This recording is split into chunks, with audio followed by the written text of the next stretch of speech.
Welcome to the Sad Crime Channel. Today's case took place in New Zealand in 2010. I invite you to listen. Carmen Thomas didn't have an easy life from the start. She was born prematurely on October 30th, 1977. Despite her small size, she was cheerful and full of energy. Her mother, Teresa, even joked that her daughter would likely become a dancer one day because she just couldn't sit still. As the years went by, Carmen didn't change much.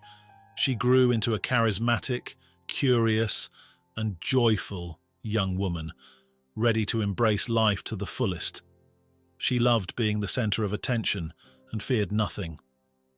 At the age of 3, she moved with her parents to Durban, a city offering much better job opportunities, the third largest urban area in South Africa. The idyllic life came to an end 7 years later when Carmen's father, Neville, tragically died in an accident. For 3 months, Carmen fell into a deep depression. She didn't want to go to school or even leave her room. She stopped smiling. It took a long time before she was able to recover. Teresa handled things much better.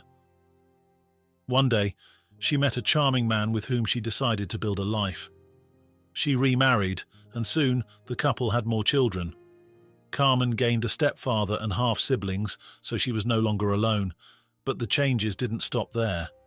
The next big shift was moving to another continent, specifically to Yorkshire, England, where Teresa's extended family lived. Carmen quickly adapted to her new surroundings, feeling right at home. She regained her cheerful spirit and started smiling more often. She easily made new friends and became the life of the party.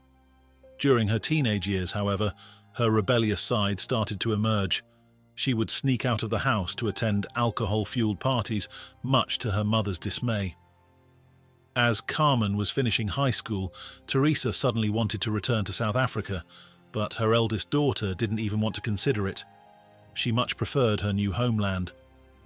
Carmen suggested that her mother go back alone and leave her in the care of relatives. And that's exactly what happened. After a period of wild partying, Carmen eventually decided to mature a bit. She moved to Southampton and began studying marketing at university. Despite her party lifestyle, Carmen did surprisingly well in her studies. She knew that a good education would secure her a well-paying job in the future, so she worked hard to get the best grades possible. In the evenings, she would unwind on the dance floor. She felt like she was in her prime, and life couldn't get any better. Her carefree fun was abruptly interrupted by tragic news. After visiting a doctor at 23 for gastrointestinal issues, she was diagnosed with ovarian cancer. She was immediately referred for treatment, which helped her overcome the illness. However, the doctor warned her that due to complications, she would likely never be able to have children. Still, the young woman refused to let this break her spirit. In 2002, she graduated from university. With her diploma in hand, she decided it was time to fulfill a long-held dream and move to London. There, she dove into the city's vibrant nightlife, hopping from one club to another. She loved meeting new people and was exceptionally good at it. Her natural charm often landed her in VIP areas, where she mingled with well-known and influential people. During one of her nights out, Carmen met Brad Callahan, a New Zealander a year younger than her. He made an immediate strong impression on her. Tall, handsome, and articulate, he seemed like her kindred spirit. Like Carmen, he loved partying until dawn to loud music and had a large circle of friends. The two instantly clicked, and soon they became inseparable. Before they had really gotten to know each other, Brad and Carmen were already living together in a shared apartment. This hasty decision soon led to some unpleasant consequences. What initially seemed like a strength, their similar personalities, gradually became a major flaw. They constantly argued, and during their bigger fights, they would threaten to break up, only to realize they couldn't live without each other and try again. This cycle would repeat every 2 or 3 weeks. In 2004, things took an unexpected turn. Carmen became pregnant. She was overjoyed and saw it as a true miracle. especially considering what the doctors had told her a few years earlier. From that moment on, she couldn't think about anything else. She told everyone that in 9 months she would welcome a son into the world and name him Jack. The news of becoming a father also had a significant impact on Brad. At first, he made a genuine effort to face the new life challenge alongside Carmen. However, his enthusiasm quickly faded. When Jack was born in March 2005, the couple realized that their relationship couldn't be saved. They agreed to share custody of their son. Brad moved out of Carmen's apartment and eventually relocated to New Zealand, where he landed a well-paying job as a civil engineer. Carmen tried to regain peace of mind, but with little success. She constantly worried that raising Jack far from his father was doing him a disservice. Having experienced a similar situation herself, she was determined not to subject her own child to the same trauma. In 2008, she decided to leave the UK and move to Auckland, New Zealand, just a few hundred meters from her ex-partner's home. Brad welcomed the new arrangement. He loved his firstborn son dearly and was eager to spend time with him, despite being involved in a new relationship. In 2010, Brad's current partner, Tanita, announced she was expecting a baby. Carmen was overjoyed. She was happy that Jack would have a half-sibling and had no issue with him spending time with his father and Tanita, who seemed to be wonderful with children. While Brad's life seemed to be on an upward trajectory, the same couldn't be said for Carmen. She rented a small apartment and took a job as an escort. At night she accompanied clients, and during the day she took care of Jack, who was the centre of her world. Constantly worried about money, the child support she received from Brad wasn't enough to cover all their needs. Brad knew how Carmen was earning a living, and he was far from pleased. He also criticised her for spending her free time partying at the local pub when she wasn't with Jack. These issues led to arguments, even full-blown fights between them. It reminded Brad why they had broken up in the first place. They constantly got on each other's nerves. On July 13, 2010, a concerned Brad called emergency services. "My ex-girlfriend has disappeared," he said. "She was supposed to come over to pick up our son, but she didn't show. I've been trying to find out where she is for 2 weeks, but no luck. She's not answering her phone, and none of her close friends or family knows where she is. I'd like to report her missing." During his conversation with the police, Brad explained that he had last seen Carmen on July 1st, when she dropped Jack off with him. She had told him she was planning to go to Hamilton, a city 87 miles away. Brad suspected she was meeting a client. For the next few days, the two remained in regular phone contact until Carmen suddenly stopped responding.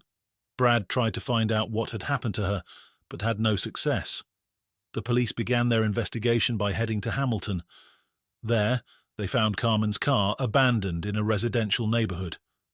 Inside the vehicle were her personal belongings, including a suitcase with clothes, her wallet with cash, and the keys to her rented apartment. They also found 2 envelopes. One was marked with the name Misty, name that Carmen used for work. Inside, there was cash and a note reading, "Thank you, darling," indicating that she had likely met with a client. In the second envelope, detectives found several notes, including one referencing a debt Carmen owed to her employer. Investigators considered 3 possible theories: issues related to Carmen's risky job as an escort, a recurrence of her cancer that required immediate treatment, or her fleeing to escape the pressures of daily life. As time passed, all 3 were ruled out. Carmen hadn't met anyone suspicious, and she didn't have a debt to her employer. She wasn't found in any hospital in New Zealand, and as for the idea of her running away, her friends were unanimous. Carmen would never leave her 5-year-old son, whom she cherished above all else. With no leads, the police turned their focus to the one person who might have had a motive to harm her: her ex-partner, Brad. From the beginning, Brad appeared to be the perfect witness. He willingly gave his fingerprints and a DNA sample, and he patiently provided statements explaining the complexities of his relationship with Carmen. However, everything changed when traces of blood were found in her apartment. The real nail in the coffin came with the discovery of data from Carmen's phone. It revealed that her phone had never connected to any network in Hamilton. Additionally, at the time she was supposedly in Hamilton, her phone was located right next to Brad's phone. It appeared that after Brad had reported her missing, the two phones travelled together to a small town near Auckland. But the question remained, why? What were they doing there, and why had Brad been with her after her disappearance? A particularly damning piece of evidence came from Carmen's neighbour. The woman testified that on June 28th, she heard strange noises coming from Carmen's apartment. When she knocked on the door, it was Brad who answered, wearing only boxers and a t-shirt.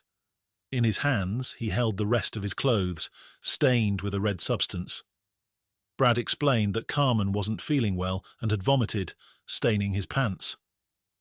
He assured the neighbour that if she didn't feel better in a few hours, he would take her to the hospital.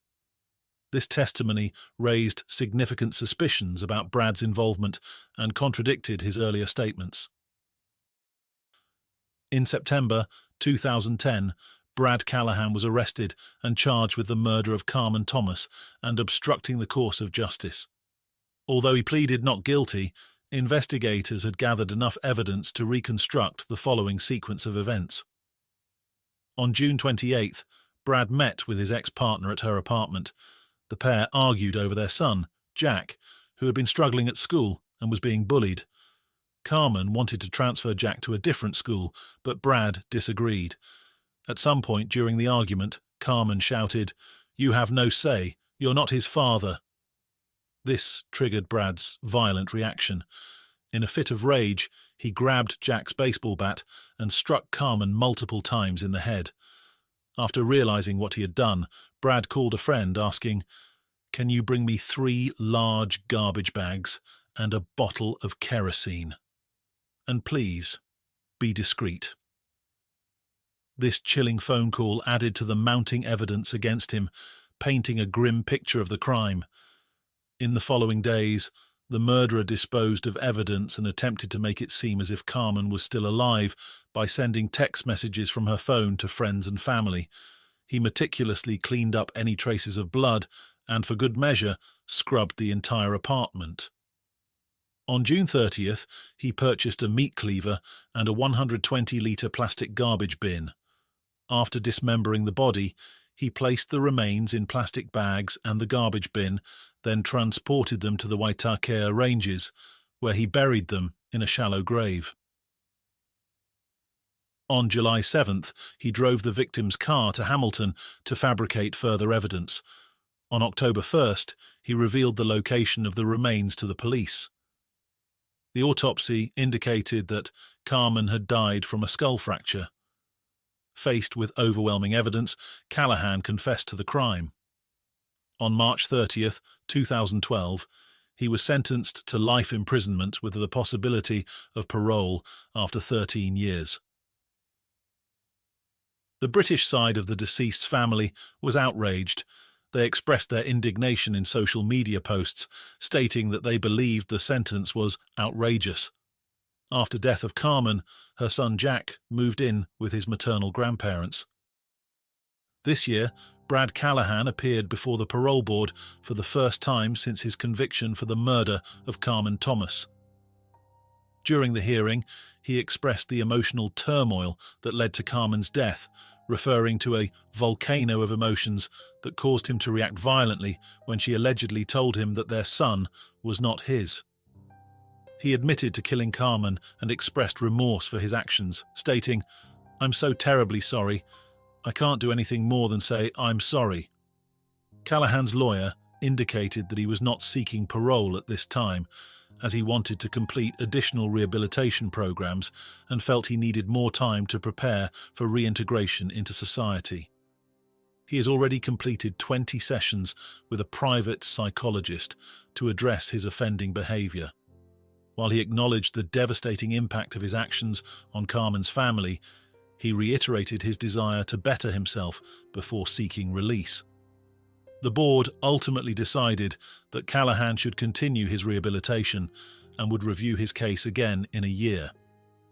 The case remains a somber reminder of the complexities of relationships and the profound effects of trauma on families. It highlights the critical need for ongoing mental health support and intervention, particularly for individuals grappling with unresolved emotions. An uncontrolled outburst of anger destroyed the lives of several people. The saddest part is that the couple's son, Jack, lost not only his mother, but also his father. And what do you think about this case? Share your thoughts in the comments. That's all for today. Take care of yourselves.